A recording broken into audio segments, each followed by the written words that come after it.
మరి అసలే కేటీఆర్కు పదవీకాంక్ష ఎక్కువ. మరి లోపల ఏమన్నా బొండిగా విసుకుండో లేకపోతే తలకాయ బల కొట్టి సాగు కొట్టి లోపల ఏమన్నా పూడ్చిపెట్టిండో మరి మనిషి కనపడకపోతే అనుమానపడాల్సిన పరిస్థితి వస్తుంది. కాబట్టి మనం అందరం కూడా పాపం కేసీఆర్ గురించి ఆలోచించాల్సిన అవసరం ఉన్నది. మరి ఆయన బాగుండాలని కోరుకోవాలి. అవునండి, ఆయనకు మంత్రిగా ఉన్నప్పుడు అహంకారంతో మదం ఎక్కి ఎంతోమంది సినిమా యాక్టర్ల జీవితాలతో ఆడుకొని ఈరోజు వాళ్ళని డ్రగ్స్ కేసులో ఇరికిచ్చి ఆయన మాత్రం పక్కకు తప్పుకొని ఈరోజు ఎంతో మానసిక వేదనకు గురయ్యి ఒక విధంగా ఈరోజు నాగ చైతన్యకు విడాకులు అవ్వడానికి కారణం కూడా కేటీఆర్ గారే. నేను ఓపెన్గా చెప్తా ఉన్నాను. మీరు ఎంక్వైరీ కొండా సురేఖ దొంగ ఏడుపులు దొంగ మాటలు మాట్లాడుతుంది. గతంలో ఫోన్ ట్యాపింగ్ సంబంధించి హీరోయిన్ల ప్రస్తావన మాట్లాడారు కదా, అప్పుడు ఆమె మహిళ కాదా? అప్పుడు ఆ మనోభావాలు దెబ్బతిన్నట్టు ఎందుకు మాట్లాడలేదు? ఆ రోజు కూడా మాట్లాడినా ఫోన్ ట్యాపింగ్లు చేశారు అనేటువంటి విషయంలో కూడా నేను మాట్లాడినా. ఆయన వినకపోతే ఉంది అని చెప్పి వాళ్ళ మనోభావాలు దెబ్బతీశారంటున్నాడు. ఫోన్ ట్యాపింగ్ అవును చేసింది ఎవరు? మీరే కదా. మీరు చేయడం అనేది తప్పు అని చెప్పి మేము బహిర్గతం చేశాం కానీ పేర్లు చెప్పలేదు కదా. ఈ రోజు నేను చెప్తా ఉన్నా కదా, నాగ చైతన్య సామంత్య విడిపోవడానికి కారణం కేటీఆరే. ఈరోజు చాలా మంది హీరోయిన్లు తొందరగా పెళ్లిళ్ళు చేసుకొని సినిమా ఫీల్డ్ నుంచి తప్పుకోవడానికి కారణం కూడా కేటీఆరే.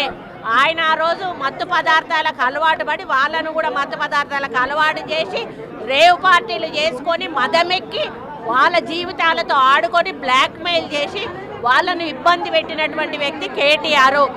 అది అందరికీ కూడా తెలుసు, సినిమా ఫీల్డ్లో అందరికీ తెలుసు, అది ఓపెన్ రహస్యము.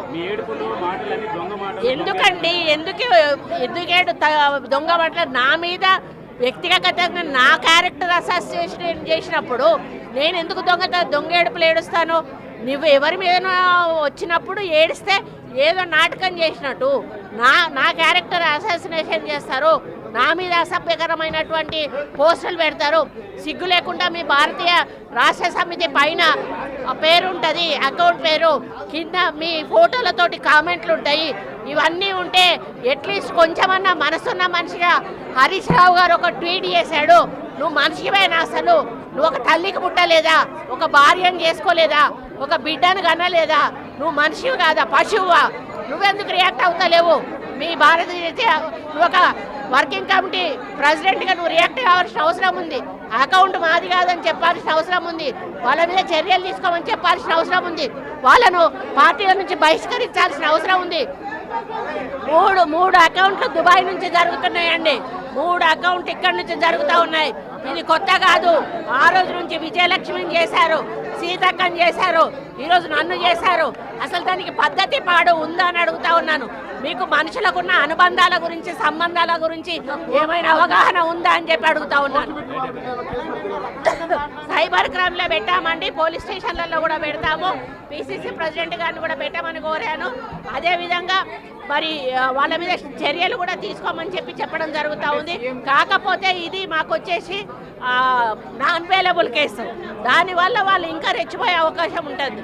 కాబట్టి ఇక ముందు జరిగితే మాత్రం దీన్ని సీరియస్గా తీసుకుంటామని హెచ్చరిస్తాము. కొన్ని ప్రమాణాలు నెలకొల్పండి, కొన్ని విలువలు కాపాడండి. ఈ మధ్యకాలంలో అసెంబ్లీలలో, పార్లమెంట్లో వివిధ స్థాయిల్లో జరుగుతుంటే గలాటాలు ప్రజల్లో చాలా ఆందోళన కలిగిస్తూ ఉన్నాయి. One way it is demoralizing the people. Keeping that in mind, one must correct himself and herself. ప్రతి ఒక్కరు కూడా తమ జీవితాన్ని సరిదిద్దుకునే ప్రయత్నం చేయాల్సిన అవసరం ఎంతో ఉంది. అవసరమైన వాళ్ళందరూ ప్రజాప్రతినిధులు అంటే ఆ ఎంపీలు. నేను చైర్మన్గా ఉన్నాను రాజ్యసభకి 5 ఏళ్ల పాటు. అంతకుముందు మంత్రిగా ఉన్నాను పార్లమెంటరీ అఫైర్స్, అలాగే ఇతర మంత్రిత్వ శాఖల్లో ఉన్నాను. చూశాను, ప్రతిపక్షంలో ఉన్నాను, అధికార పక్షంలో ఉన్నాను. మనము మన ప్రవర్తన జనమంతా చూస్తూ ఉంటారు, అభినందిస్తూ ఉంటారు. నాకు పాత రోజులు బాగా గుర్తు. నేను యువకుడిగా అసెంబ్లీకి వచ్చినప్పుడు నేను జైపాల్ రెడ్డి గారు మాట్లాడుతూ ఉంటే రాష్ట్రంలో ప్రతి ఒక్కరు కూడా సాయంత్రం 6 గంటల 15 నిమిషాలకి రేడియో పెట్టుకునేవాళ్ళు. అప్పుడు టీవీలు లేవు. విందాము ఏం చెప్పారు వీళ్ళని. నువ్వు కష్టపడితే మంచిగా జనం కోసం పనిచేస్తే నీ మంచి ప్రవర్తన బాగుంటే జనం దాన్ని ఆదరిస్తారు. అందుకు నేను సొంతంగా అనుభవం చెప్పాను. ఆ రాజకీయాన్ని ఇప్పుడు నేను ఇక్కడ చెప్పదలుచుకోలేదు. కానీ ఒక విషయం గమనించాలి. ఇప్పుడు ఇవాళ రాజకీయాల్లో ప్రమాణాలు తగ్గిపోతున్నాయి. జనానికి ఆందోళనగా ఉంది. శాసనసభలో, పార్లమెంట్లో ప్రమాణాలు తగ్గిపోతున్నాయి, ప్రజల యొక్క ప్రజా జీవనంలో ప్రమాణాలు తగ్గిపోతున్నాయి, అధికారుల స్థాయిలో అనధికారుల స్థాయిలో ఈ ప్రమాణాలను మళ్ళా తిరిగి సరిదిద్దాల్సిన కర్తవ్యం మన అందరిపైన ఉందని చెప్పని ఈ శుభ సందర్భంగా నేను అందరికి కూడా మనవి చేస్తా ఉన్నాను. ఆ మధ్య కొందరు అడిగారు ఒక మీటింగ్లో నన్ను, సోదరిమణులు, సార్ భలే భయంకరంగా ఉంది సార్ పరిస్థితి, ఏముందమ్మా అంటే అది వినాలంటేనే మీరు టీవీ పెడితే రేడియో పెడితే చూద్దామంటే అది పెడితే ఆ మాటలు బూతులు మాట్లాడుతూ ఉన్నారు సార్ ఎమ్మెల్యేలు అని చెప్పారు. నేను చెప్పానమ్మా దానికి సమాధానం మీ చేతిలో ఉందని. మా చేతిలో ఎట్లుంటుంది సార్, వాళ్ళు జోలికిపోతే మమ్మల్ని ఏమైనా చేయరా అన్నారు.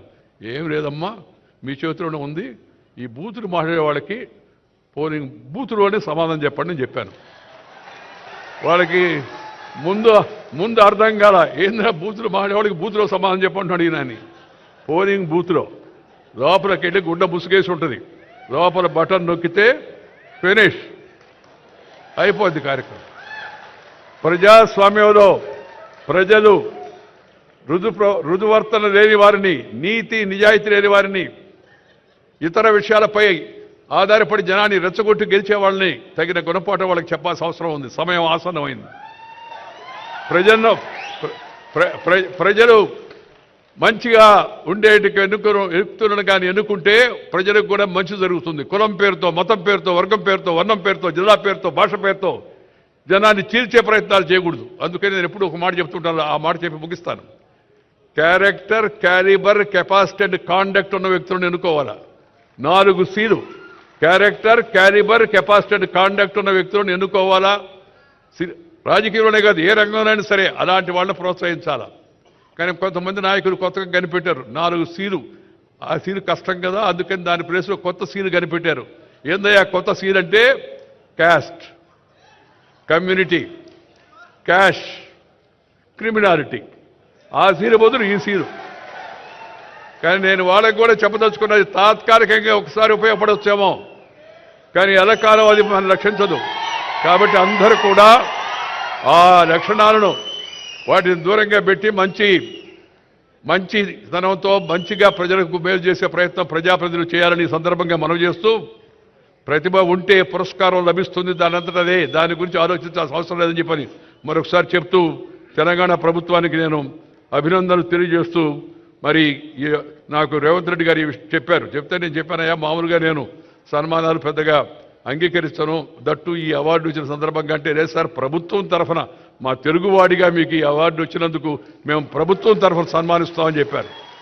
అందుకే నేను వెంటనే అంగీకరించాను. ఇవాళ ఈ కార్యక్రమంలో పాల్గొంటున్నాను.